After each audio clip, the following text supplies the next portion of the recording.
নমস্কার বন্ধুরা, আজকে আমি বানাচ্ছি নিরামিষ কাঁকরোলের চপ। সহজে এটা আপনারা বাড়িতে বানাতে পারেন, তবে ভিডিওটা আপনারা শেষ পর্যন্ত দেখতে থাকুন। তার জন্য আমি এখানে 4টে কাঁকরোল নিয়েছি। কাঁকরোলের মুখটা কেটে বাদ দিয়ে দেবো, পেছনটা কেটে বাদ দিয়ে দেবো, এর মাঝখান থেকে আমি কেটে নেব।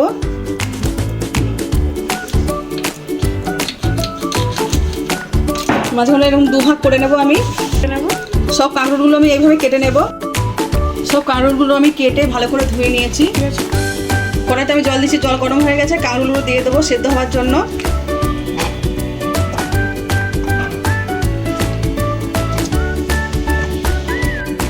এর মধ্যে আমি অল্প করে নুন দিয়ে দিচ্ছি, নুন দিয়ে সেদ্ধ করে নেব। কাঁকরোলগুলো আমার সেদ্ধ হয়ে গেছে, এবার আমি এগুলো তুলে নিচ্ছি। এবার আমি একটা একটা করে ভেতর থেকে এই দানাগুলো সব বার করে নেব। এইভাবে করে নেব।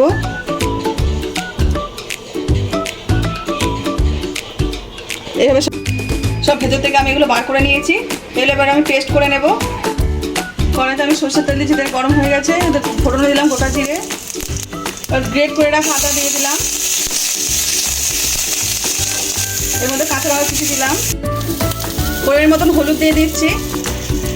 হাফ চামচ মতন জিরের গুঁড়ো দিলাম। হাফ চামচ মতন ধনের গুঁড়ো দিলাম। অল্প করে জল দিয়ে দিচ্ছি। চামচ মতন লঙ্কার গুঁড়ো দিলাম। স্বাদ মতো নুন দিয়ে দিচ্ছি। মশলাটা এবার কষিয়ে নেব।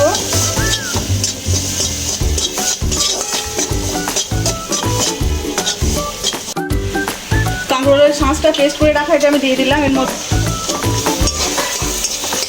সঙ্গে কষিয়ে নেব। আলুটা সেদ্ধ করে রাখা আলু দিয়ে দিলাম। একসাথে সব কষিয়ে নেব। স্বাদ মতন চিনি দিয়ে দিচ্ছি। অল্প করে গরম মশলা গুঁড়ো দিয়ে দিলাম। ধনে পাতা ছড়িয়ে দিলাম। আমার হয়ে গেছে, আমি নামিয়ে নিচ্ছি। আমি এই কাঁকরোলটা নিয়েছি, সেদ্ধ করা কাঁকরোল। এর মধ্যে এবার পুর ভরে দেবো।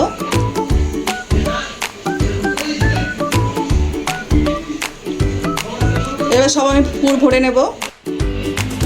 কাঁকরোলের পুর ভরা আমার হয়ে গেছে। আমি বেসন নিয়েছি, এবার স্বাদ মতো নুন দিয়ে দেবো। হাফ চামচ মতন জিরের গুঁড়ো দিচ্ছি। হাফ চামচ মতন জিরের গুঁড়ো, গোলমরিচ গুঁড়ো দিলাম। হাফ চামচ মতন রেড চিলি পাউডার দিলাম। 1 চিমটে খাবার সোডা দিলাম। সব একসঙ্গে মিশিয়ে নিচ্ছি। আর জল দিয়ে আমি গুলে নিচ্ছি বেসনটা। ব্যাটারটা একটু গাঢ় করে গুলতে হবে, বেশি হালকা করলে হবে না। ব্যাটারটা আমার হয়ে গেছে। ব্যাটারটা আমি এরকম ঘন করেছি,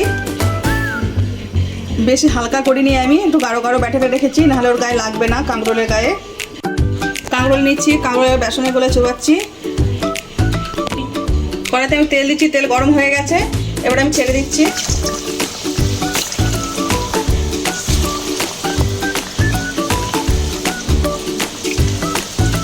আমি পাল্টে নেব।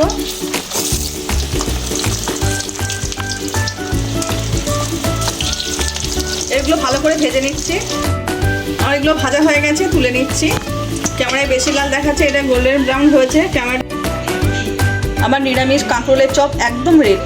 দেখলেন কত সহজে আমি বাড়িতে বানিয়ে ফেললাম। আপনারা চাইলে আমার এই রেসিপিটা ফলো করে বাড়িতে বানাতে পারবেন।